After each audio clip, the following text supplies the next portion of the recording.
Thanks very much, Dirk. And oh, you're killing me. You're killing me with that introduction. I'll try to live up to half what you've just given me there. I have to say, starting off, though, I'm very, very proud to see Thompson Okanagan here, as well as the Yukon, who achieved this great achievement. Being from Canada, I've just relocated now to London to lead this organization, and I'll talk to you a little bit about in this presentation. And I'm going to just be pressing that one there. Sorry, thank you very much. Which one? Oh, that one. All right, very good. So, you know, obviously we all know what this is about, need for measurement.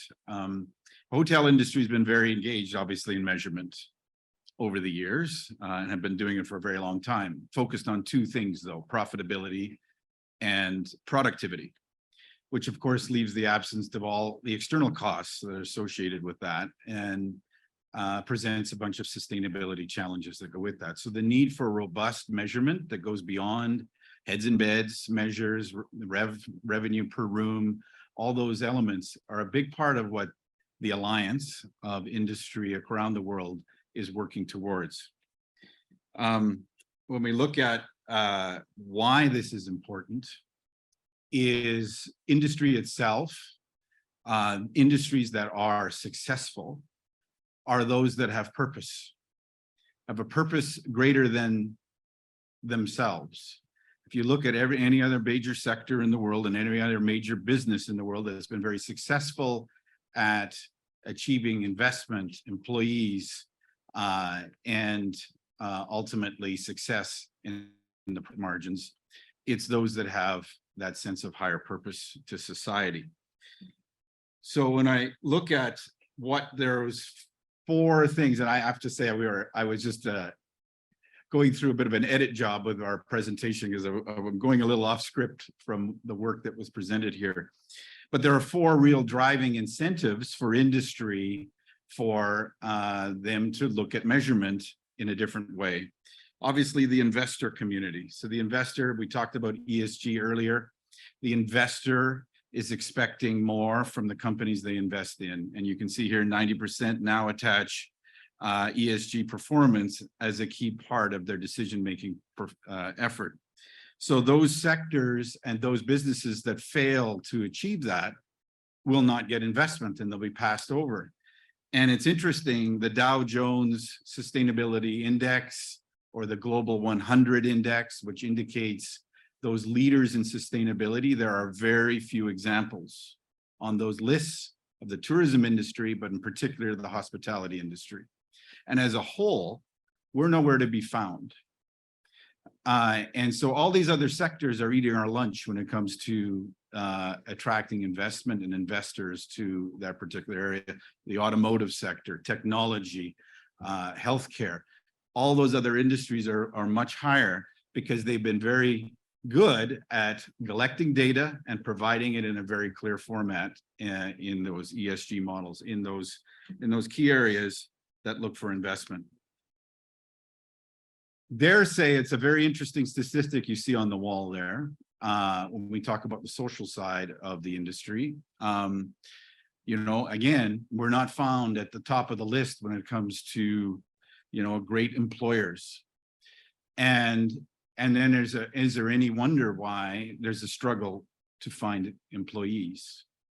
And again, we go back to those industries that have that greater sense of purpose, are able to attract labor and retain labor.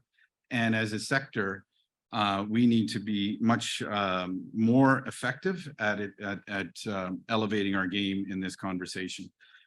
I mean, it's fundamental to what people are looking for in life. They don't want to join a company that doesn't have a greater purpose. And as a result, you see the numbers here. And obviously, you know, we've been talking about this in the sustainability world, that we've always said, you know, customers are asking for sustainability. And of course, that never really bared it out. It was always driven by price. And, you know, it was a drive down to that and kind of wonder. But certainly the pandemic has changed the conversation in a big way. And people are now looking at sustainability in their efforts in booking a room or staying in a destination. And it's time and time again now, people are making decisions around this. And greenwashing now is, of course, a critical factor that we can't let happen when we look at the sustainability movement. On top of the fourth element here, and we talked about it earlier, Dirk mentioned around policy. The political winds have really played a key role in incentivizing business to make change towards sustainability.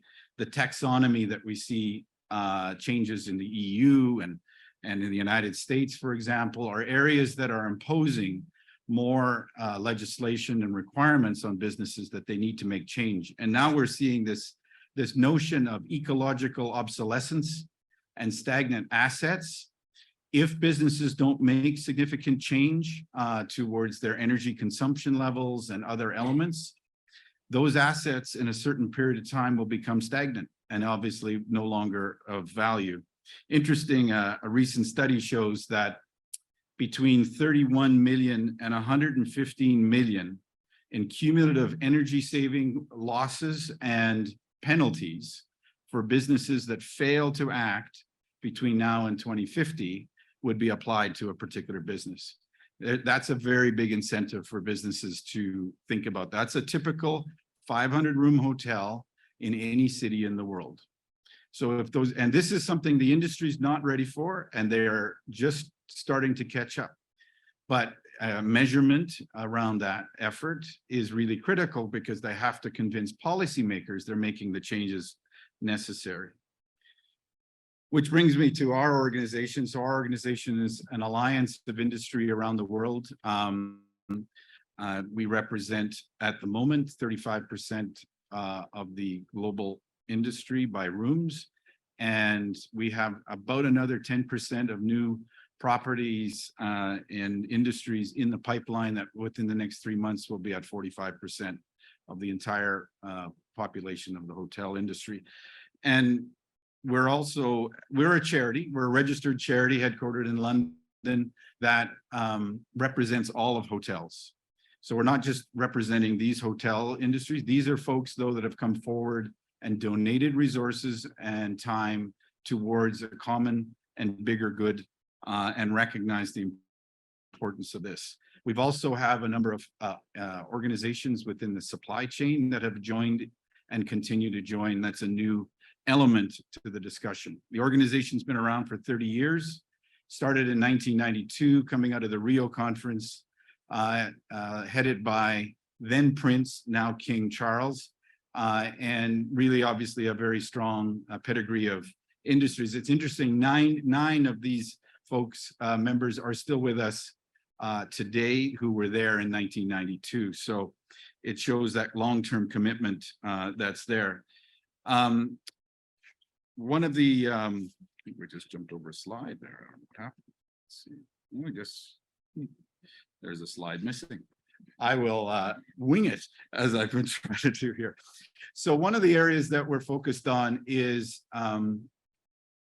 people. We've been working a lot on the people side of the equation. We deal with human rights, equity, employability issues in third world countries, primarily when it comes to employability.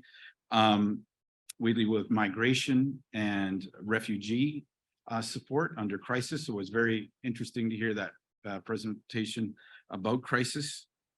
And on the planet side, we focus on biodiversity and climate action and water and food security. And as Dirk has now mentioned, focused on place, because that's the connecting glue between the people and the planet, and we talk a lot about that the industry needs to connect much more strongly than it has with the communities. And that's why we're here today. And I thank Dirk for inviting us to participate today, because it's really important for the industry to understand that it's a privilege and not a right to operate in the communities for which they operate in. And that understanding is definitely really building within the industry around this, and it does change the way we converse about the sector. And so one of the things we launched this year and is this pathway to net positive. And it's beyond net zero, and it's beyond the notion of just sustainability, because sustaining is just sustaining the existing. And the recognition here is that we want to go well beyond that approach and adopt a net positive. So to give more than you take is the ultimate message here for both the people and the planet, which ultimately leads to prosperity. Prosperity not only for the industry, because we're not in the philanthropic business, we're in it to make money, make no mistake about that, but prosperity for all that are involved in the efforts. And that includes the entire supply chain. And so we're very engaged with the supply chain discussion and how the industry can really influence the supply chain to become much more sustainable and net positive. I don't know what's going on. I'm going in the wrong direction now. I pushed the wrong buttons. There we go. One of the other big areas that we focus on when we talk about measurement is a variety of tools that we've created that has been adopted by the industry and is being adopted more in a larger sense by a number of organizations. We started off with a whole business case for sustainable hotels. We wanted to make sure that hotels understood the business case. We have a very complex system when it comes to hotels. Owners, operators, asset managers. It's a very complex setup when it comes to understanding that. But understanding that asset managers and owners of buildings are the key influencers in making the ultimate decision. So one of the things we did was develop a strong business case for those asset managers to understand why this is important. Then we adopted in 2012 our first the hotel carbon measurement initiative. This was to measure in detail carbon and the carbon output from hotels, and to develop a common set of definitions around that. I'll go into a little more depth in that one in a minute. Another one is the hotel water measurement initiative, which I will discuss more tomorrow around water, because obviously it's a very significant part of the conversation. And we recognize as an industry that a typical customer in our hotel uses up to 8 times more than a local resident of water. And that obviously we'll talk to is not a good place for us to be. Another area of focus this past year, we've really engaged with the World Wildlife Fund and other organizations on the advancement of hotel waste measurement methodology. And we certainly be working with One Planet around that as well. And finally, we're working very closely with the UN around the measurements of the Global Tourism Plastics Initiative, and adopted these series of tools and resources for industry to deploy. And for example, keep pushing the wrong button here. I'm glad you're close by. I appreciate it. Is the carbon measurement tool. And so this carbon measurement tool looks at scope 1 and 2, as well as scope 3 when it deals with outsourced support such as laundry. And it adopted the greenhouse gas protocol as well as ISO certification in order to do this. Now we know that there are over, and we know at a very conservative number, is there's over 30,000 hotels around the world that use this as the benchmark and the measuring stick for measuring carbon and energy consumption. But we know there's more. However, there should be 4 million hotels using this message. This is a fundamental issue that we all face, that if we can't tell our story as a collective effort, then we lose. And we lose, as I mentioned, on every indices that are out there, because we're not showing up, because we're not doing it in a very collective and cohesive way. And that's why it's so important Insto exists on the work that you're doing collectively as destinations to develop that common set of measures. So in taking the HCMI, it is also adopted by many players. at the government level. You can see in New Zealand government has used and has adopted it. The UK government uses this tool as well in their indices that as an entity. It's used in the FIFA World Cup coming up in Qatar, but it's also part of the Cornell University index, where over 25,000 hotels are part of an index with the Cornell University, where they can now measure their success based within each other around the world and see how they stack up. Very, very important element that we feel is very important. Our goal is to see an index of carbon and water seen on any STAR report or STR report that all hotels look at when they look at revenue and occupancy. We'd like to see them see carbon and water as part of that same set of measures, so that it's on every general manager's desk around the world, because then it's very important from a competitive space that the industry can compete with each other, thinking who can use the less carbon. But as destination managers, you can deploy that as well. You can draw from that information, so you can look beyond the occupancy totals, but look at these other areas as well. Pleased to say that we just relaunched the 2.0 version of this. First time it's been reviewed and updated in 10 years, and it deploys a number of other elements to it last week. And these new organizations have just become part of a partner in the execution of the HCMI. So our goal is to really develop scale and ensure that it's deployed globally.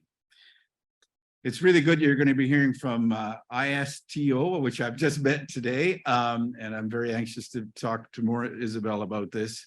We're very engaged in social engagement, but from a whole perspective, we've been very slow to act in really developing a common set of measures around social elements.